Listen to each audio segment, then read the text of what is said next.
नमस्ते। UPSC mains GS paper 3 और उसमें इंटरनल सिक्योरिटी यानी आंतरिक सुरक्षा बहुत ही क्रूशली नहीं लेते शायद। तो आज हम इसी टॉपिक की गहराई में उतरेंगे। इसकी प्रिपरेशन स्ट्रैटेजी, क्या जरूरी रिसोर्सेज हैं और पिछले सालों में क्या ट्रेंड्स रहे हैं, ये सब डिस्कस करेंगे। और ये सारी इनसाइट्स हमने कुछ बहुत ही बढ़िया सोर्सेज से निकाली हैं, जिनमें मेंटर एट होम के जो डिटेल्ड मटेरियल्स हैं वो भी शामिल हैं। हमारा मकसद बिल्कुल साफ है, इस सब्जेक्ट को आसान बनाना, डीकोड करना। बिल्कुल। इस चर्चा का मकसद यही है कि इंटरनल सिक्योरिटी की तैयारी को एक सिस्टमैटिक और असरदार बनाया जाए। हाँ, ताकि इसका जो स्कोरिंग पोटेंशियल है वो मिस ना हो। एग्जैक्टली। ओके, तो फिर शुरू करते हैं। पहले ये सिलेबस को ही देख लेते हैं। सुनने में तो काफी बड़ा लगता है, नक्सलिज्म, फिर साइबर सिक्योरिटी, बॉर्डर मैनेजमेंट, इसे आसानी से कैसे समझें? हाँ, सिलेबस को डीकोड करना पहला स्टेप है। बिल्कुल। देखिए, मोटे तौर पर हम इसे कुछ क्लस्टर्स में बांट सकते हैं। पहला क्लस्टर है, मान लीजिए, ट्रेडिशनल थ्रेट्स। अच्छा। इसमें आता है लेफ्ट विंग एक्सट्रीमिज्म, जिसे नक्सलिज्म भी कहते हैं। इसके पीछे के सामाजिक आर्थिक कारण क्या हैं, ये कहाँ-कहाँ फैला है, और सरकार की काउंटर स्ट्रैटेजीज जैसे कि समाधान पॉलिसी। हाँ, सुना है इसके बारे में, समाधान। हाँ, ये एक मल्टी प्रोंग्ड अप्रोच है, सिक्योरिटी भी, डेवलपमेंट भी, डायलॉग भी।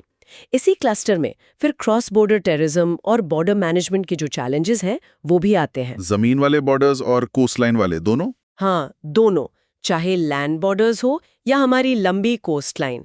और यहीं पर वो क्राइम टेरर नेक्सस वाला एंगल भी इम्पोर्टेंट हो जाता है, मतलब संगठित अपराध और आतंकवाद का गठजोड़। Okay, UIPA cluster. फिर दूसरा क्लस्टर है emerging and technology driven threats, और ये आजकल बहुत बहुत रेलेवेंट हो गया है। हाँ, ये तो है। इसमें सबसे आगे है साइबर सिक्योरिटी, साइबर वॉरफेयर के खतरे, डेटा चोरी, हमारा जो क्रिटिकल इंफ्रास्ट्रक्चर है उसका प्रोटेक्शन, और सरकारी बॉडीज जैसे सर्ट इन यानी Indian computer emergency response team, उनका रोल। इसी में सोशल मीडिया का रोल भी आता है। मिस इन्फॉर्मेशन कैसे फैलती है, रेडिकलाइजेशन में इसका क्या हाथ है, और इसका ओवरऑल इंटरनल सिक्योरिटी पर क्या असर पड़ता है। फेक न्यूज वाला चैलेंज तो बहुत बड़ा है। बिल्कुल। फिर है मनी लॉन्ड्रिंग और टेरर फाइनेंसिंग, खासकर जो नए तरीके आ गए हैं जैसे क्रिप्टो करेंसी का इस्तेमाल, और इसको रोकने के लिए कानून जैसे पीएमएलए एक्ट और इंटरनेशनल बॉडीज जैसे FATF का रोल। फैटफ, हाँ। फाइनेंशियल एक्शन टास्क फोर्स जी। और हाल फिलहाल में, जैसा हम सब जानते हैं, ड्रोन टेक्नोलॉजी से जुड़े खतरे भी सामने आए हैं। राइट, ड्रोन अटैक्स वाली खबरें आती रहती हैं। बिल्कुल। और फिर तीसरा क्लस्टर है सिक्योरिटी आर्किटेक्चर एंड सिस्टम्स। अच्छा, मतलब हमारी फोर्सेस और एजेंसीज? हाँ, वही, हमारी अलग अलग सिक्योरिटी फोर्सेस और एजेंसीज का रोल। जैसे NIA है, नेशनल इन्वेस्टिगेशन एजेंसी, जो टेरर केसेस देखती है। IB है, इंटेलिजेंस ब्यूरो, इंटरनल इंटेलिजेंस के लिए। CAPFs है, सेंट्रल आर्म्ड पुलिस फोर्सेस, जो बॉर्डर गार्डिंग और इंटरनल सिक्योरिटी ड्यूटीज में लगी हैं। इसी में इंपॉर्टेंट कानून भी आते हैं जैसे UAPA, AFSPA, और इनमें सुधार की जरूरत पर भी बात होती है। और साथ ही ये जो इतनी सारी एजेंसीज हैं, इनके बीच कोऑर्डिनेशन कितना जरूरी है, ये भी एक की एस्पेक्ट है। वाओ, ये ब्रेकडाउन तो काफी क्लियर कर देता है चीजों को। तो मतलब ये सिर्फ पुलिस या मिलिट्री का मामला नहीं है, इसमें governance, technology, social issues, finance, सब कुछ जुड़ा हुआ है। बिल्कुल, ये एक मल्टी डायमेंशनल सब्जेक्ट है। और आपने शुरू में कहा था कि इसका वेटेज काफी हाई रहता है एग्जाम्स में। हाँ, ये बात बहुत इंपॉर्टेंट है। वेटेज काफी कंसिस्टेंट है। प्रीवियस ईयर क्वेश्चंस यानी PYQs का एनालिसिस, और देखिए मेंटर एट होम जैसे प्लेटफॉर्म्स इसका बहुत डिटेल्ड एनालिसिस देते हैं। हाँ, मैंने देखा है उनके एनालिसिस, काफी अच्छे होते हैं। हाँ, तो वो एनालिसिस ये कंफर्म करता है कि हर साल 40 से 50 मार्क्स यहाँ से पक्के हैं। 40 से 50 मार्क्स? जी, ये GS पेपर 3 का लगभग 20% है। तो आप समझ सकते हैं कि सेक्शन को निगलेक्ट करना रैंक पर कितना भारी पड़ सकता है।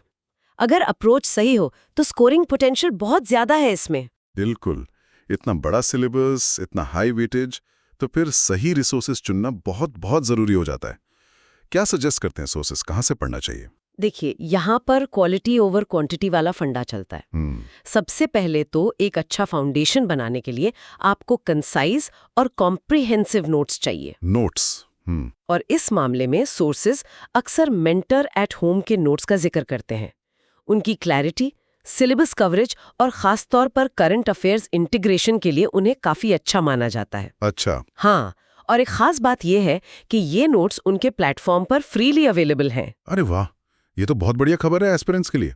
फ्री और क्वालिटी मटेरियल, ये तो प्रिपरेशन को बहुत बूस्ट देता है। बिल्कुल, ये एक बड़ा प्लस पॉइंट है। तो इन नोट्स के अलावा और क्या चाहिए, मतलब वैल्यू एडिशन के लिए? हाँ, कुछ और चीजें हैं जो आपकी अंडरस्टैंडिंग को और गहरा कर सकती हैं। जैसे? Official reports, ministry of home affairs यानी MHA की जो एनुअल रिपोर्ट आती है वो बहुत ज़रूरी है। उससे आपको लेटेस्ट डेटा और सरकारी पर्सपेक्टिव मिलता है। MHA annual report noted. इसके अलावा सेकेंड ARC की पब्लिक ऑर्डर पर जो रिपोर्ट है उसके कुछ हिस्से रेलेवेंट है।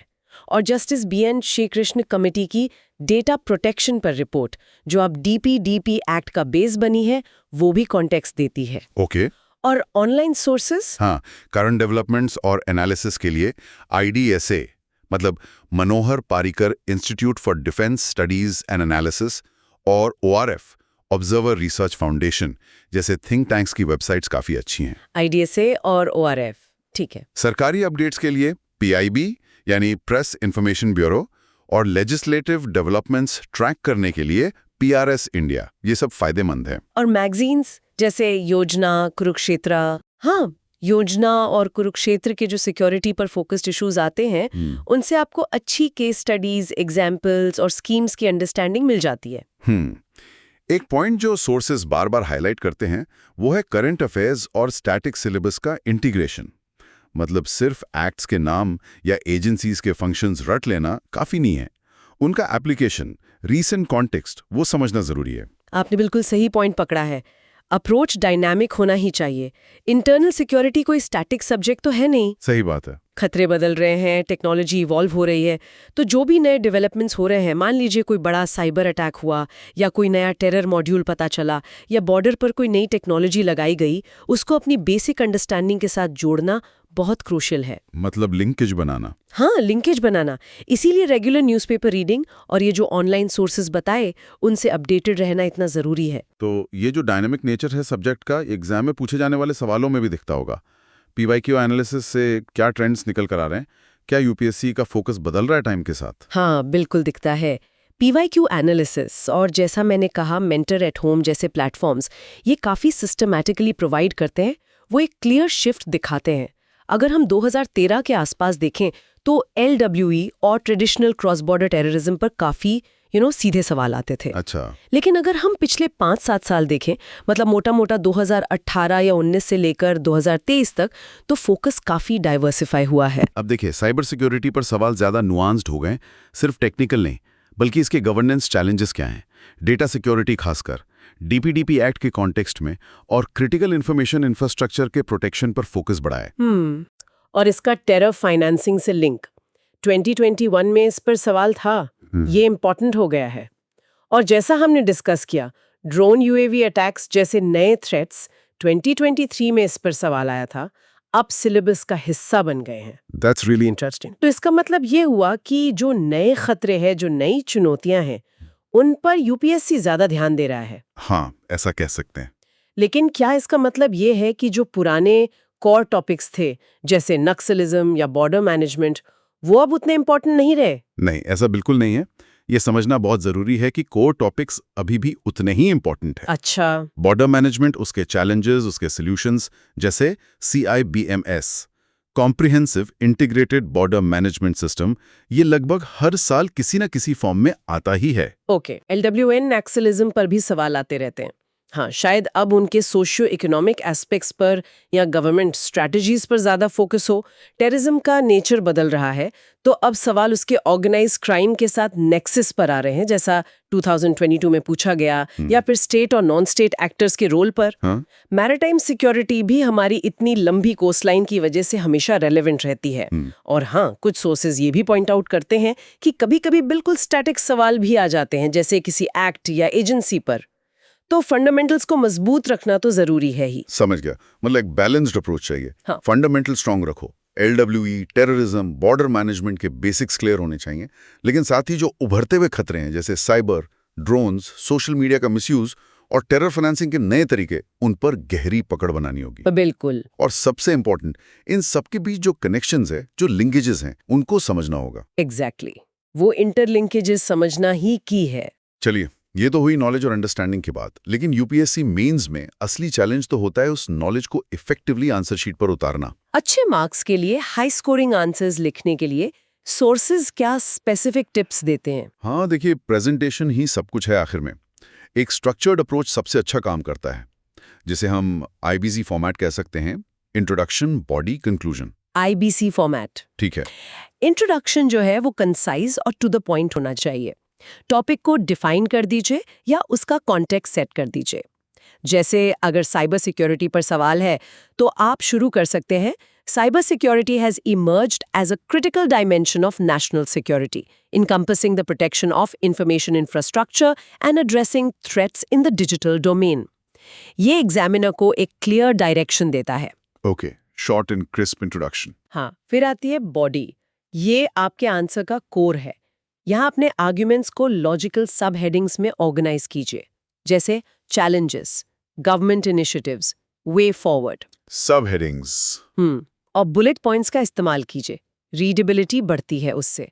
अपने पॉइंट्स को सब्सटैंशिएट करना, मतलब सबूत देना, बहुत जरूरी है। कैसे, मतलब एग्जांपल्स वगैरह? हाँ, इसके लिए डेटा का इस्तेमाल कीजिए, जैसे एमएचए रिपोर्ट से एलडब्ल्यू इंसिडेंट्स का ट्रेंड। रीसेंट एग्जांपल्स दीजिए, पुलवामा अटैक, 26/11, कोई specific cyber incident. Relevant acts का जिक्र कीजिए, यूएपीए, पीएमएलए, आईटी एक्ट के सेक्शंस। एजेंसीज के नाम लिखिए, एनआईए, ईडी, सर्ट इन। और सरकारी स्कीम्स, ऑपरेशंस समाधान, सीबीएमएस, साइबर सुरक्षित भारत, इन सब का जिक्र करने से आंसर में वजन आता है। राइट, स्पेसिफिक्स डालने हैं। बिल्कुल। और जहां रेलेवेंट हो, छोटे फ्लो चार्ट्स बना सकते हैं, जैसे कॉज, इफेक्ट, सोल्यूशन वाला, या सिंपल मैप्स बना सकते हैं, नक्सल अफेक्टेड एरियाज दिखाने के लिए या बॉर्डर रीजन्स। ये वैल्यू एडिशन करते हैं। फ्लो चार्ट्स और मैप्स, गुड आइडिया। और आखिर में कंक्लूजन। हमेशा एक फॉरवर्ड लुकिंग और बैलेंस्ड कंक्लूजन दीजिए। सिर्फ प्रॉब्लम्स बताकर मत छोड़िए, सॉल्यूशंस पर फोकस कीजिए, जैसे अ मल्टी-pronged strategy involving technological upgradation, interagency coordination, international cooperation, and public awareness is crucial for tackling the evolving internal security challenges. Positive और सोल्यूशन ओरिएंटेड एंडिंग। जी, ये स्ट्रक्चर तो काफी प्रैक्टिकल लग रहा है।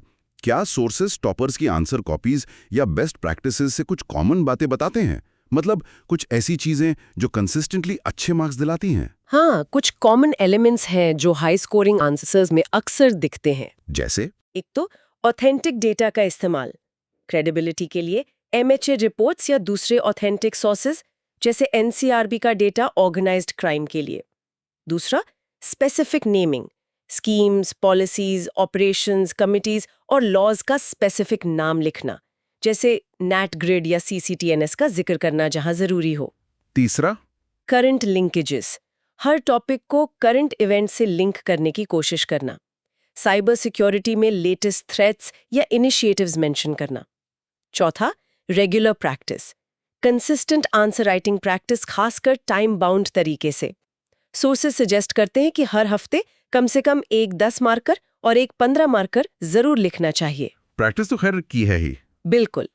फिर विजुअल एड्स का स्ट्रेटेजिक यूज, डायग्राम्स और फ्लो चार्ट्स, लेकिन वहीं जहां वो इन्फॉर्मेशन को वाकई सिंप्लीफाई करें।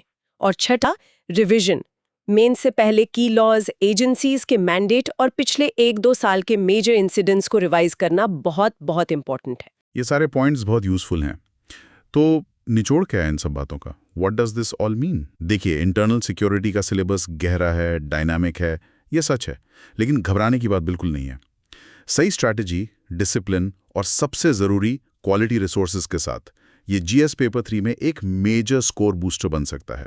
वो एक कोट है ना जो सोर्सेज में भी मिलता है, security is not the absence of threat but the presence of resilience.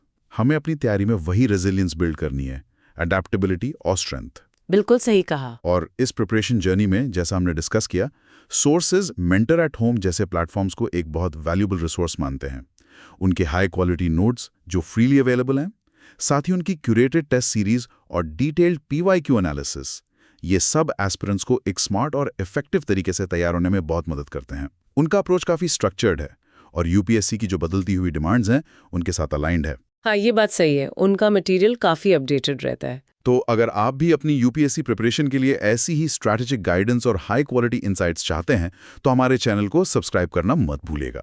हम कोशिश करते हैं कि हर इंपॉर्टेंट टॉपिक पर ऐसे ही गहरे विश्लेषण आप तक लाते रहें।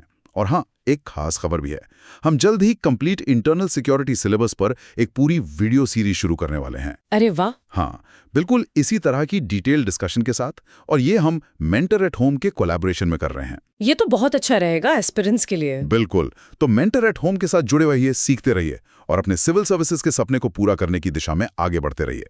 याद रखिए, कंसिस्टेंसी ही सफलता की कुंजी है। जाते जाते एक सवाल छोड़कर जा रही हूँ जिस पर सोचना जरूरी है। जी जरूर। हमारे सोर्सेज ये बताते हैं कि टेक्नोलॉजी जैसे artificial intelligence, advanced cyber capabilities, autonomous systems जैसे ड्रोन्स, ये सब सिक्योरिटी लैंडस्केप को बहुत तेजी से बदल रही हैं।